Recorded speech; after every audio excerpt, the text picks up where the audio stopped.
This is Greg Pass with the Americans in Wartime Museum. Today's date is June the 8th, 2019, and I'm conducting an interview with Todd, and we are at the Mid-Atlantic Air Museum's World War II weekend in Reading, Pennsylvania. So, sir, can you give us your full name and where you were born? I was born in Weehawken, New Jersey. I'm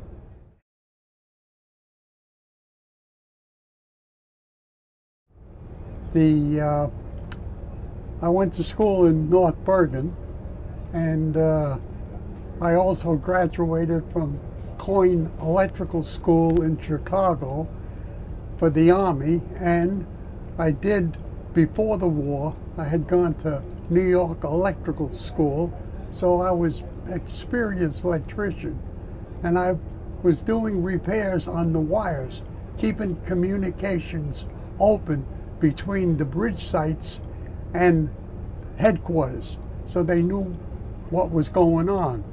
And I'd have to go out at all hours of the night. And this one particular night, I think I lost the color of my skin. A shell came over, and it went right over my head where I was hiking up. Well, it didn't take me long to find a building to get into, because most of the buildings were built by farmers and the walls were 3 foot thick. So I felt pretty secure in that building. And that was enough to scare the hell out of me. I was there, I was supposed to cross the Remagen Bridge. Hold on just 1 second. I want to get to that. That sounds fascinating. I want to back up a little bit before you got over to Europe, so we can set the scene. So let's talk about Pearl Harbor. Pearl Harbor? So do you remember where you were when you heard about the attack on Pearl Harbor? I was home working. I was still a civilian, but I was trying to enlist, but nobody would accept me except the draft board. They put me on the next bus, and for the next, what was it, 30 some odd months, 3 years, I was drafted, did Alabama, basic training in Alabama, went to school for the Army in Chicago, spent 4 months in a beautiful city. Then I went down to Tennessee to join my outfit, but my outfit had already left for California. So I had to get on the back of a troop train and ride all the way out to California. And when I arrived there, they were on desert maneuvers. I was supposed to go to school, but that got canceled because I wasn't there to attend classes. Gotcha. So what was your specialty? What were they training you to do? A radio repairman. Okay. And what kind of radios? Regular intercom radio that you'd have. Like an infantry type? Like I like carry-on. Gotcha. You know, the old phone. Yep. Well, my job was to keep those lines open so that we had contact with headquarters. Okay. Now, I never knew who I was speaking with. It was always a code name. Like, my code name was Jackrabbit. So when I say Jackrabbit, they knew who I was. Mm-hmm. But then they'd tell me their code name, Gotcha. Jayhawk or Jay something. And that's how we communicated. So we all had nicknames. So what unit were you assigned to when you went over to Europe? When I went to Europe, Yes, sir. 43. Okay. What unit were you assigned to in 43 when you went to In Europe? 1943, I was with the 297 Combat Engineers. I stayed with that outfit up until the end of the war. Now, how did you get over to Europe, and where exactly did you go in 43? Was it England? How'd that go over? Yeah. Was it by boat? It was, I was an electrician, so I had made contact, but I had to keep the bridge open, the communications open between the Bailey Bridge and the Treadway Bridge. And the idea was to keep those lines operating. So we lost a general. He come out there and he was absolutely under the weather. I mean, he went crazy. And he's out in the middle of the bridge screaming at the men to get the GD bridge up, or he said, we got to get that tanks across. So this was when Patton tank first came. When I saw it come up, I says, well, they must have got one of the German tanks and painted it. That's what I thought when I first saw it.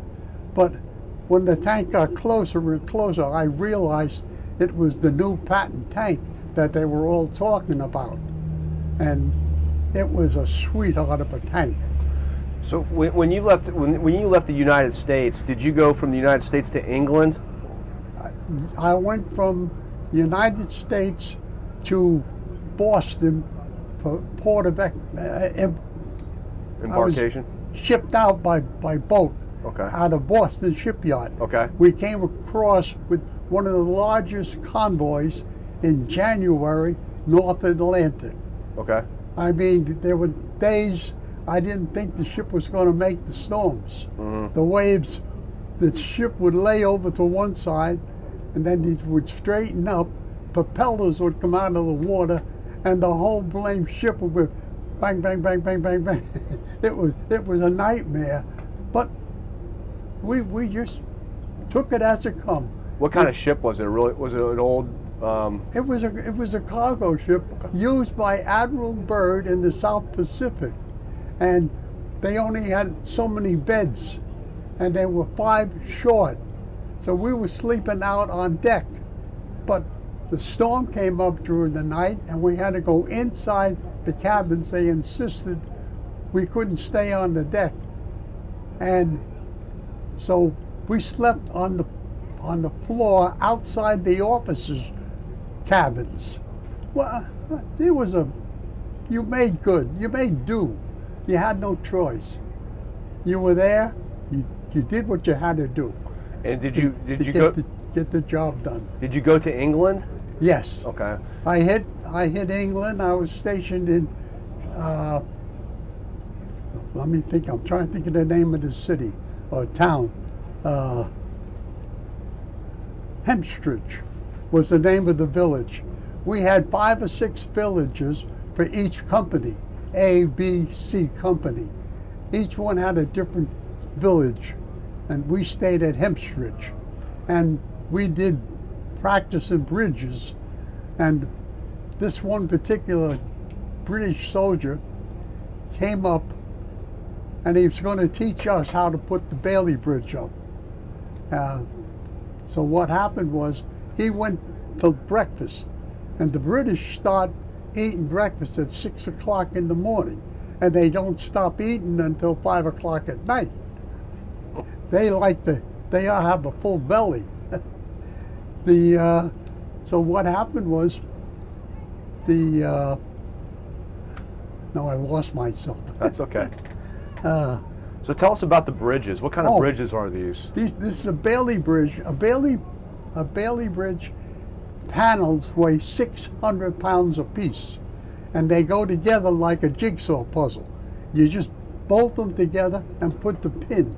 Now the pin weighed 75 pounds that held the 2 bridges together. And it was a rough job. The British soldier came back from breakfast, and the bridge was halfway across this gorge, and we had only 18 men there at the time, and the British soldiers couldn't believe. He looked at that bridge and he says, "How many men were here?" We told him 18. So he said, "We wouldn't have done it with less than 30.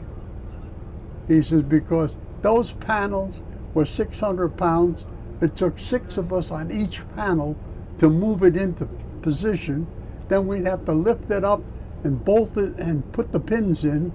And we did a fantastic job. I have to admit that those kids work their fool heads off. So, We had to lay the planks down. We had to put the guardrails up, make sure all the pins were in, so that the bridge didn't fall apart after we got it built. so you were in England then in 1943. Is that right? Yes. Okay. So I landed in England in '43. I come in on the Clyde, and when we came in that night, there was no ships in the Clyde. That's where the British Navy is, and it's like a ocean between the Atlantic, or the Irish Sea, and the Baltic Peninsula, I guess. And we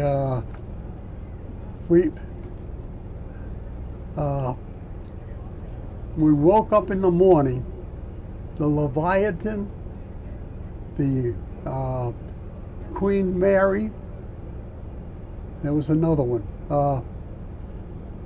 There was a German transport ship that we had captured and converted for a troop ship.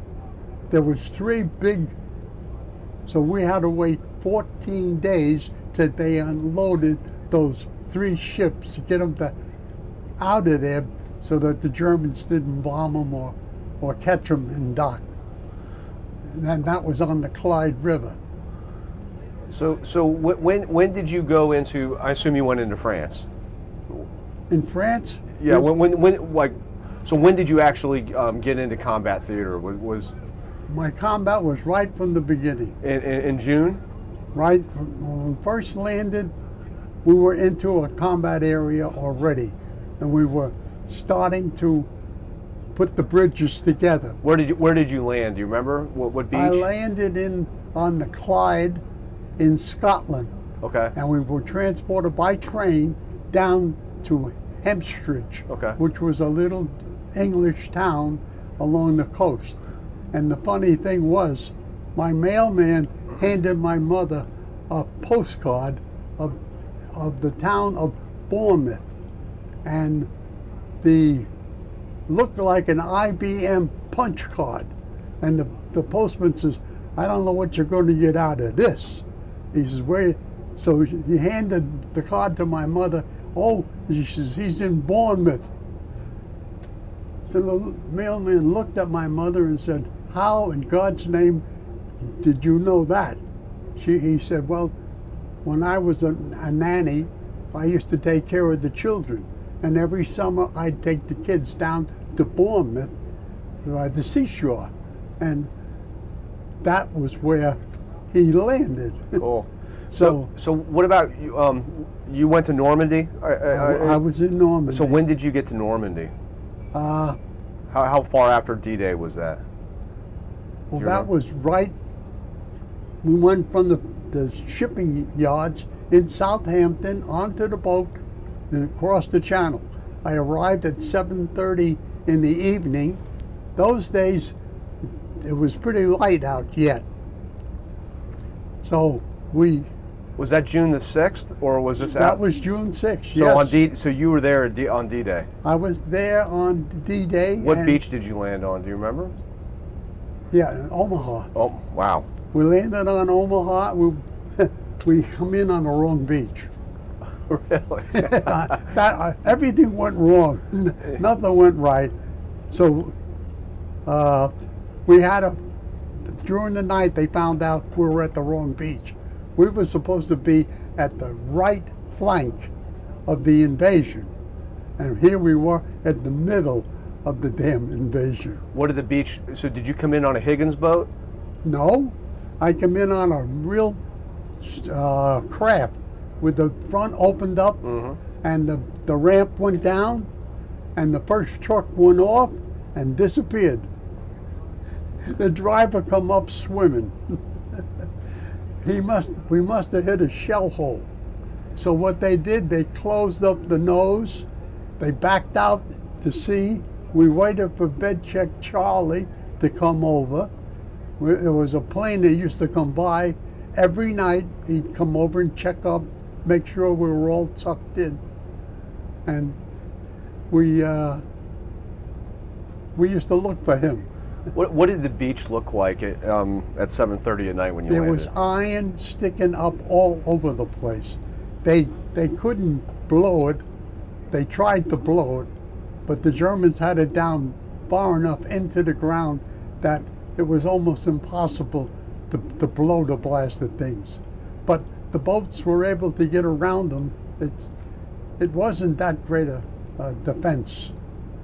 But the next morning, we were down at St. Maria Elise, was the name of the village that we went ashore. We drove our trucks right up onto the beach. But by the time we got to St. Maria Elise, the paratroopers had landed. There was aircraft parts all over the place. Gliders were busted up, and I mean, it was tragic. Men were hanging from the trees where they were shot because they couldn't get down. And I don't know what made the Germans shoot them, but they were machine gunning them and everything else. It was pitiful. We had one situation where we were blocked. We couldn't go ahead. There was a sniper up in the church steeple. A paratrooper, just a little short fella, came along and he says, "What's the hurry? What's the trouble?" He said, "We got a sniper up in the treetop in the church." He says, "In the church? Give me 15 minutes. 15 minutes later, this German came out through the grill on the side of the what do you call it? The chapel, where the bells are. Steeple. He come through the guy threw him right out through the side of the building. And we weren't stopped after that. Let me ask you this: your unit, were you attached to a division at all? No. Okay. We were with the 1120th Group. Okay. That was a division of combat troops. We were all together, like. Okay. So And let me ask you something real quick before we get off Okay. the beach. So how old were you at this time? 18. 18. So you're an 18-year-old kid, and you're in the middle of one of the largest battles that Americans what's going through your head when you landed? What were your thoughts at the time? My thoughts? I'm going to go so that some other poor kid with a good education he'll get home, and if I die, you're not losing anything if you lost me. That's the way I felt. I wanted to be there, and I got to be there. And I did my damnedest while I was there. So what memories do you have of that the first day? You know, outside there in that, I got a book. I've got the pictures of the fellas that we arrived at I'm trying to think of the name of the town. Cherbourg, France. We came in to Cherbourg, and they brought us in to a combat zone on top of the trucks and down the hill into the town of Cherbourg. And I'm telling you, they were shooting all over the place. The 2nd Infantry hadn't taken the damn town yet. And here we are on top of the trucks riding down into the city of Cherbourg. They didn't give a hoot about us. They just wanted to get troops there, and that's what happened. So we were picked. So you're probably in Normandy for a I was while, there weren't for you? 6 weeks, I'd say, because we kept moving. We went to St. Lo. We broke through at St. Lo. We went through 5 different campaigns, and each time it was a little different.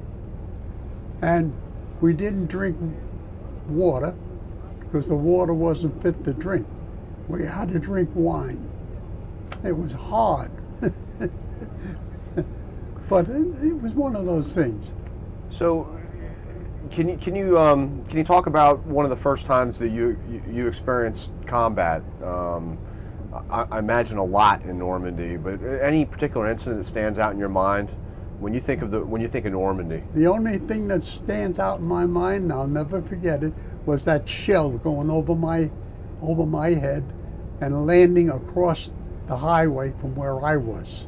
And where was that at? What That camp? was coming out of what the heck is the name of that town? I can't think of the That's name fine. of the town right now. But it was in Normandy? It was in Normandy. It was on the way to Cherbourg, Germany. Cherbourg, France. Paris. It was. I'm getting a little confused. That's okay. We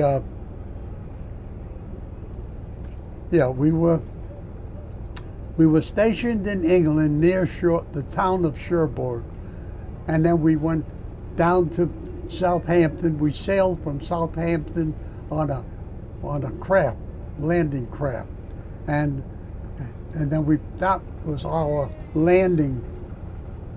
The trucks and everything were on board, and they backed us out into the bay, and they took us into Cherbourg area, and that's when I got a taste of combat. Okay. So did you land in Cherbourg or did you land in Omaha? Do you remember? We landed at Omaha. Okay.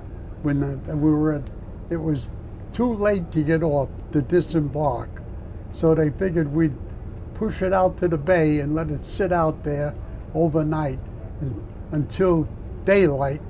So at daybreak, they started the ship up, and we came into St. Maria Elise, Okay. which was on the right flank of the invasion.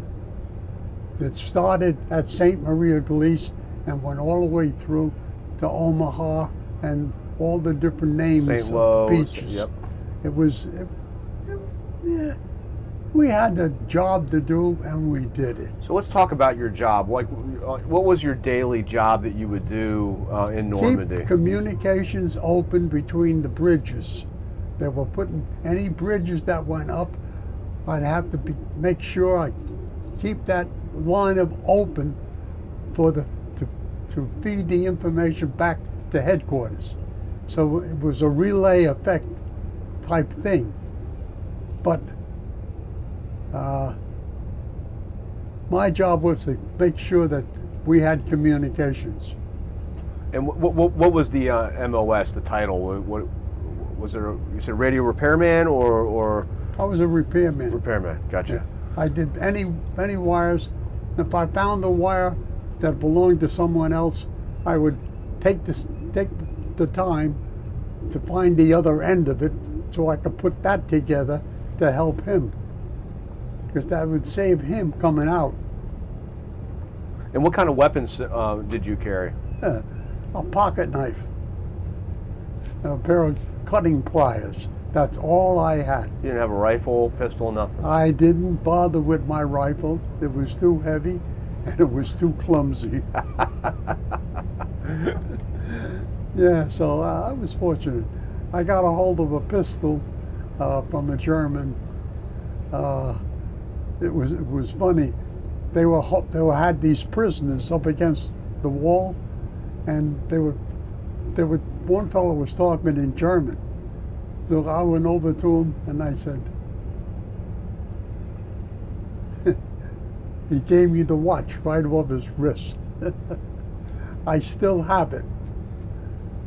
It's in my junk box that I have at home. Very nice. Yeah, I think about it. It was, you know, I do more talking about the war now than I did during the war.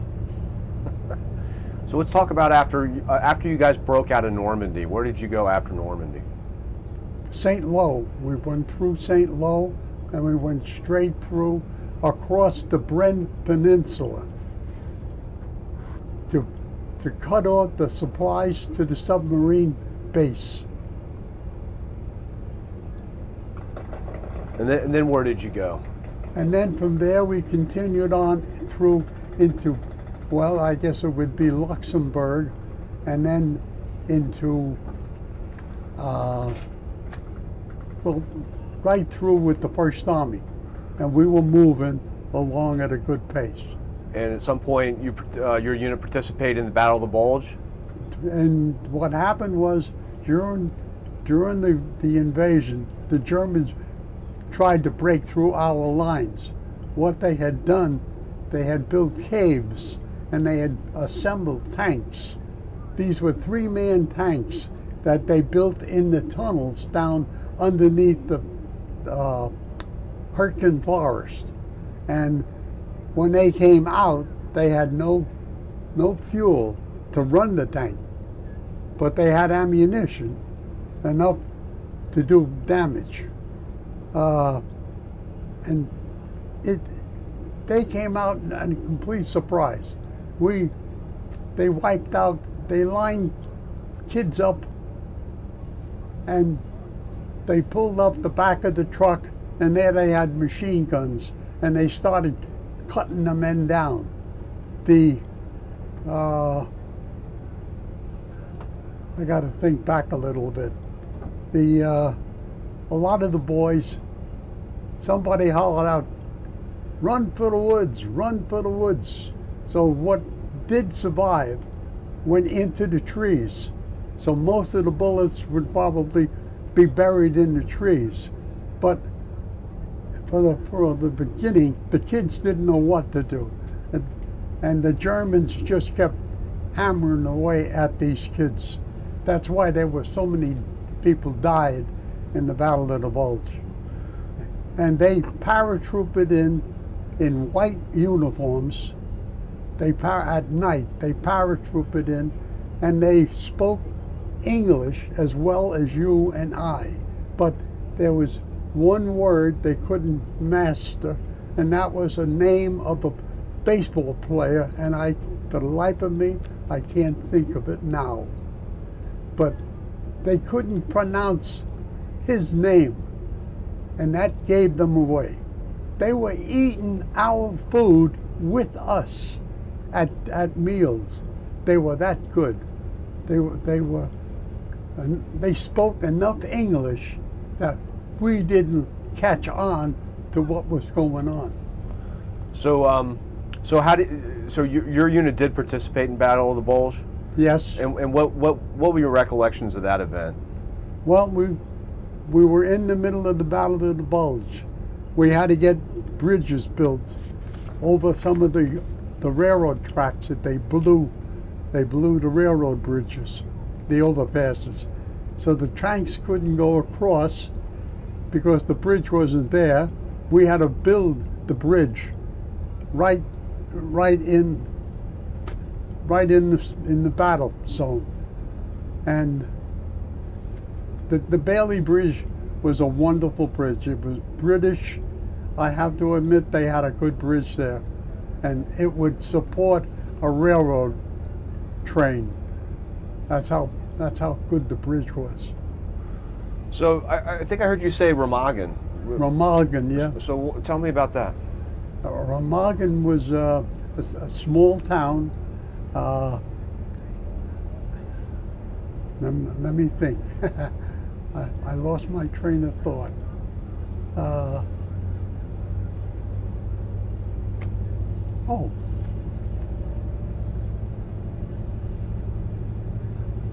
I'm lost. I'm sorry. That's okay.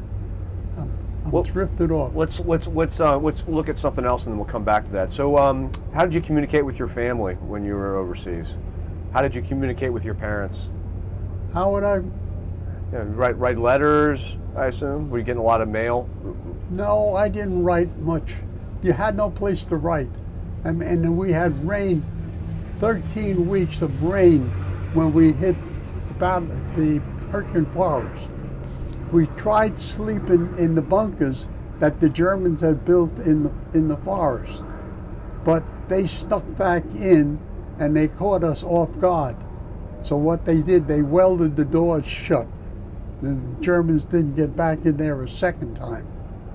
And I brought home a lock that I thought was a German souvenir. I gave it to my neighbor to make a key for it. It was a Yale lock. He says to me, he says, "That's a hell of a lock to give me." He said, "That's a Yale lock." And I couldn't believe it. But that's what happened. So many things over there was they copied. They either had the stuff shipped from the United States to be used in the war or what. I couldn't tell you. But I know that my job was to keep those lines of communication open. And I wanted to get back to the one bridge. Yep. The Remagen Bridge. That was the last bridge that the Germans had left, so for their exit out of France. They wanted to get it back into Germany, and they had to cross the Rhine River, and that was the only bridge that was left. And we came up to it with my lieutenant and I, and he wanted to cross the bridge, and they wouldn't let us on the bridge. They had loaded the bridge with explosives, and it was sitting there waiting, and they were going to blow it to stop us from crossing the Rhine River. So what happened was they had a battle between the artillery, between the 88s and the 98s from the Americans. They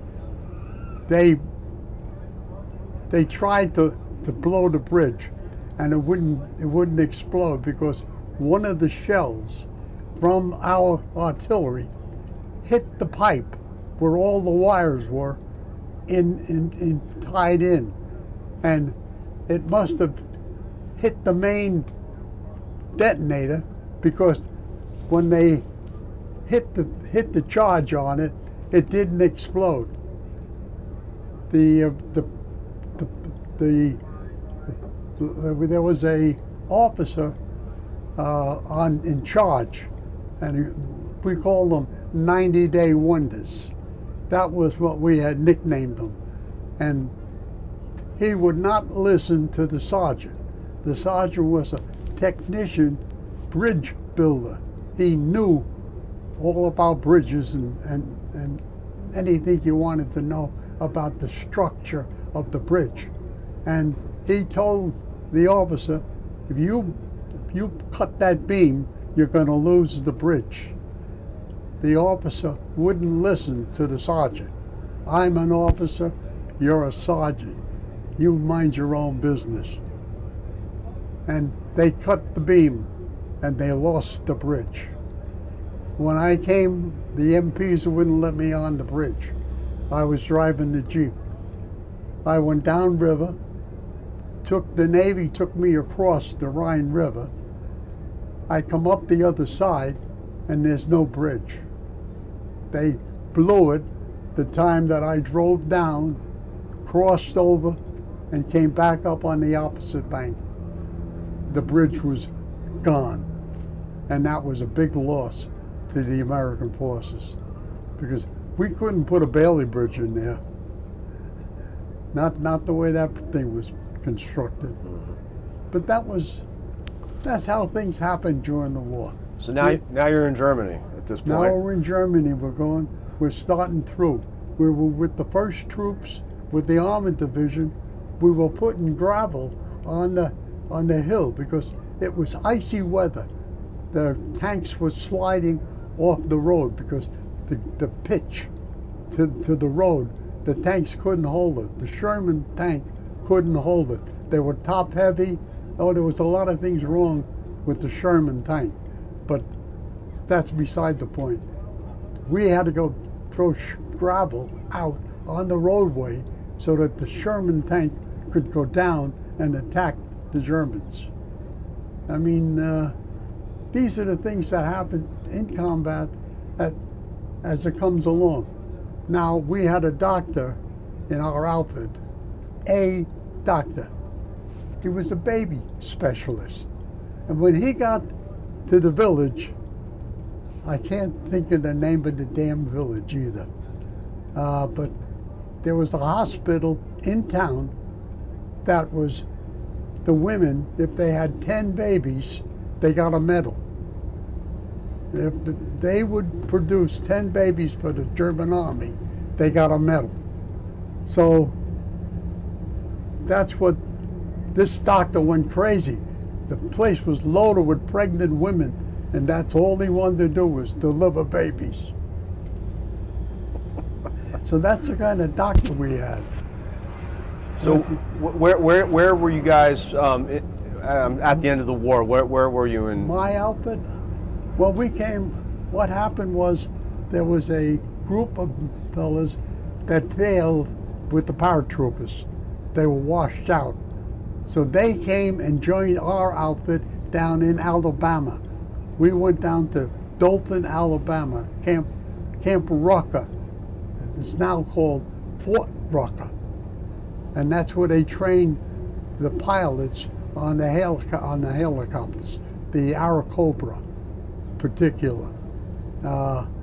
And they joined our group. Well, they were a rough and ready group of guys. They came from Detroit. They came from Chicago. They came from out west.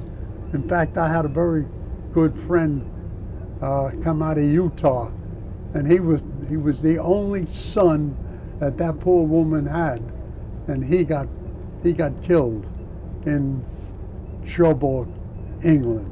No, Cherbourg, France. And I hated losing John Surrey. He was one hell of a nice guy. And well, that particular day, that was in the town of Cherbourg, Germany, France rather. I'll get it straight. That was in the town down there, and he was in the building. They made the mistake of going into a wooden building where the security from the Germans used to stay.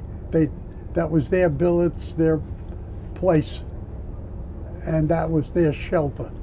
And the shell came in right through the roof and landed between John and Yeri, and Reeves and Williams were on the other end of the building. The shell went off. They were completely gone. There was nothing. They couldn't find nothing. The other two guys were at the end of the building.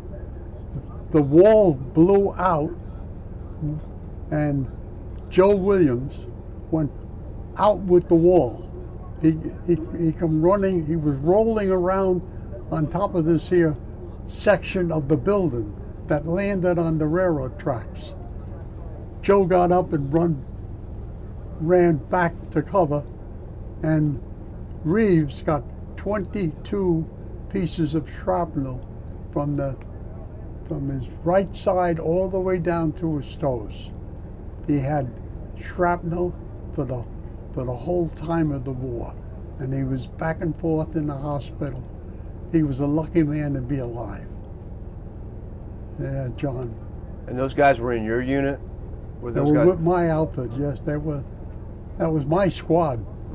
And the one fella was an Indian from a tribe up in Washington State. And he had just got a haircut, and he had a mohawk. He had the one piece of hair. He had to go to the hospital like that. Can you imagine what the nurses would do to him? He had a broken leg, and they shipped him home. We never heard any more from Injun Joe. I got a picture of him in that bag on my chair. It's a photo carrier. Yeah, when I think back, there was Wright came from Seattle, Washington. John came from Utah. Worthinger was our sergeant. He came out of Indiana. And Tony Forty came out of Connecticut. John Reeves came out of New Jersey. And I was from Jersey. And well, it was a mixture. We were like, they just said, well, here's a handful of men. Put them together and see what we can do. That's what I think they did during that war. So you were in an incredible amount of campaigns, everything from Normandy to Battle of the Bulge, Hurricane Forest, Germany. Which, I know this is a difficult question, but of all those campaigns you were in, which one stands out in your mind as the most difficult for you personally? When I received keeping the communications open on the there was 3 bridges that I had to maintain, the communications. And I was always on the go. I didn't get much sleep. And where was that at? That was on the crossing of the Roar River. That was before we hit the Remagen. And I see you had a Bronze Star. What was that incident? That was from the keeping the communications open. So how did that play out? Well, I was fortunate. The lieutenant that was in charge, he was in charge of me. He didn't put me in for it. But the guy that took my place with the squad of men was my sergeant. He puts me in for the medal, and it came through. And Lightning Joe Collins pinned it on my shirt. Yeah, I remember that. That was really something. Joe was a nut. He was a general, and he'd take the armored car, and he'd go into enemy territory to draw their fire. And when he'd find out where they were, then he'd blow them to hell out and move on. But that's the way Joe would operate. He'd have this 6-wheel armored car, and he'd go anywhere with the damn thing. And all they had was a 37mm cannon on top, nothing else. He was a nut. He came back. The war ended for him in Germany. He got called back by Roosevelt to be his military advisor right after on World War II. So where were you when the war ended, and do you remember how you found out that the war was over? Oh, I was at a beautiful place on the Rhine River at an estate. There was orchards of grapes all over the place. All you could smell was the grapes, and the place was beautiful, right on the Rhine River. But we were up on the hill, and we stayed there. I'd say for about 6 weeks before we moved on. Did you guys celebrate when you found out the war was over? Oh yeah. When we found out, we were on that plateau, and one of the fellas came up with the Stars and Stripes. He says, "Hey guys, look, it's over." He held the paper up. War ends. It was really something. I'll have to show you those pictures. Yeah. When we go out. So, how long did you stay in Europe after the war was over? Not long. We started out of Germany, and we were heading down to the Suez Canal. We were going to go to Japan because they needed engineers in Japan to build bridges, and they wanted any combat engineers they could get. And we were on our way down by train till we got to the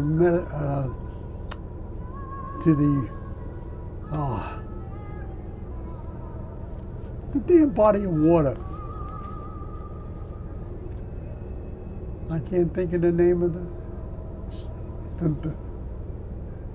the what they call it. Don't worry about it. Right down there between Italy and Africa. Oh, Mediterranean? The Mediterranean? The Mediterranean. You think I could have thought of that? I couldn't think of it. Yeah, we were heading down for the Mediterranean to go through the Suez Canal and head through to Japan, through the China Sea. That's where our papers were calling. But instead, they loaded us on the ship. They were short by a couple of bunks, but that didn't bother them. They sent us home anyway. We landed in Hampton Roads, Virginia.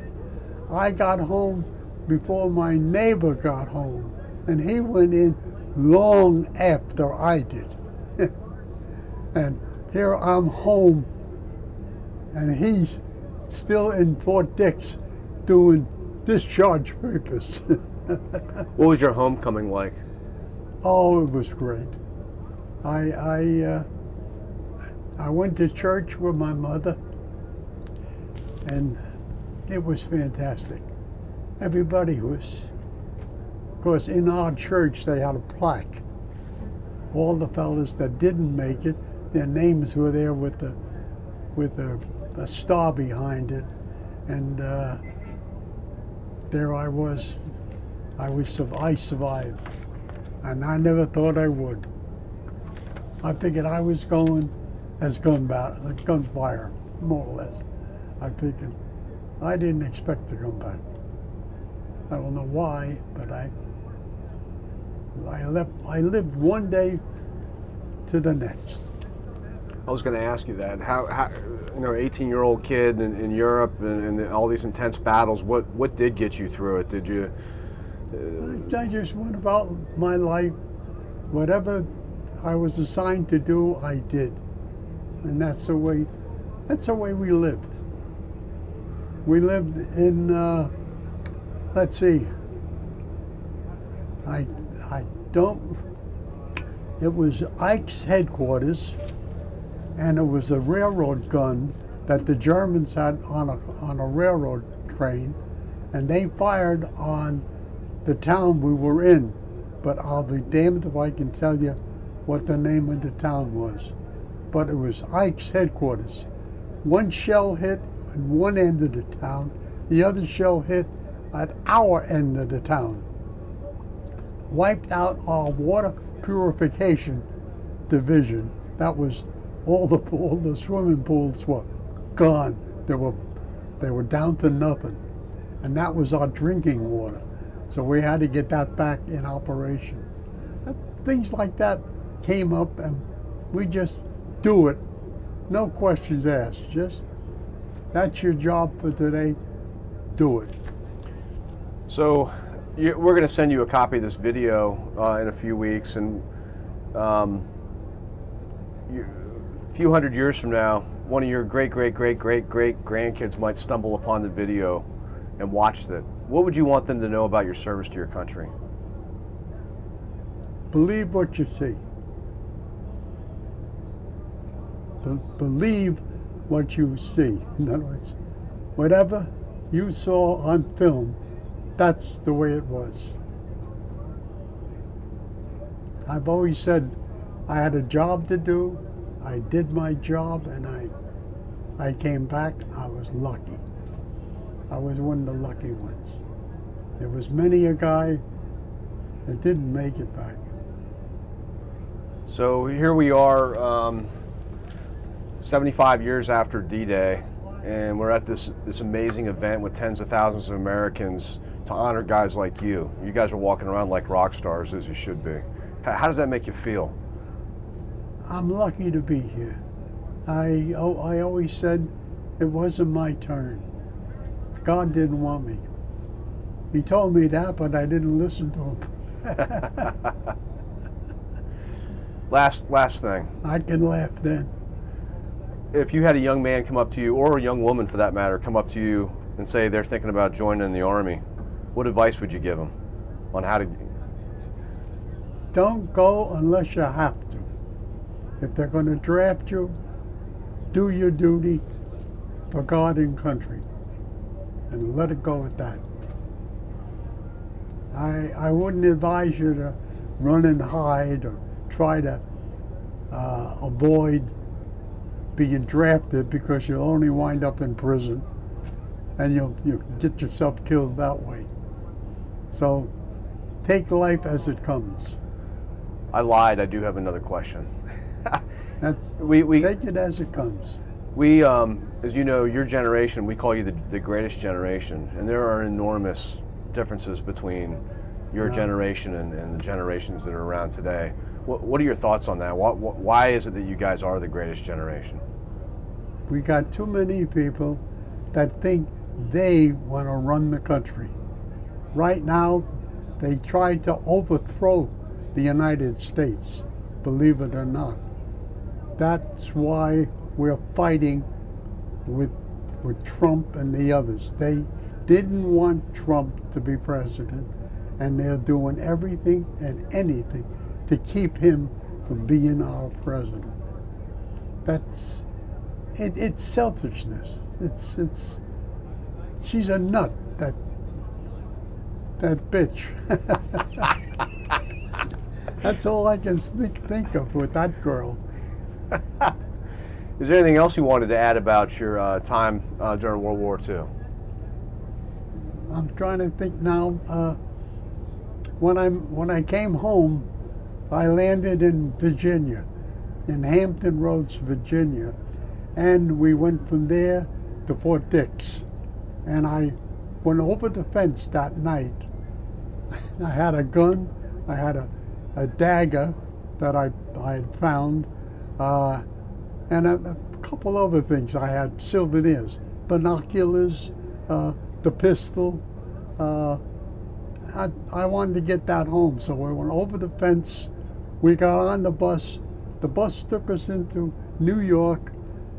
I came down 41st Street, behind 42nd, and I went down to the public service yard where the buses turned around to go back to Jersey, and the five of us got on the bus. We rode over to Bergenline Avenue in Union City. We all left with the understanding we meet Sunday at the 60th Street in West New York. We all get the bus, the Lincoln Limited. That was the bus we took down to Fort Dix. We get down to the camp, and the guy says, "Where's your pass?" I says, "I don't think I need one." He says, "What?"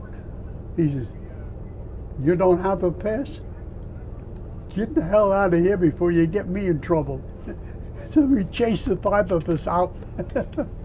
We went back to our tent, and the next morning I was on the list to be discharged. So I was tickled silly. I got home, took Mom to church on Sunday, and that was it. I thank God that he let me live. You know, that's the way I look at it. Well, you've lived a remarkable life, that is clear. I have. And on behalf of the Americans in Wartime Museum, I thank you for your service to our country, and I thank you for taking the time to come in here today and tell us your fascinating story. Thank you, sir. It was my pleasure to serve, and I thank you for doing the work you're doing. Thank you, sir.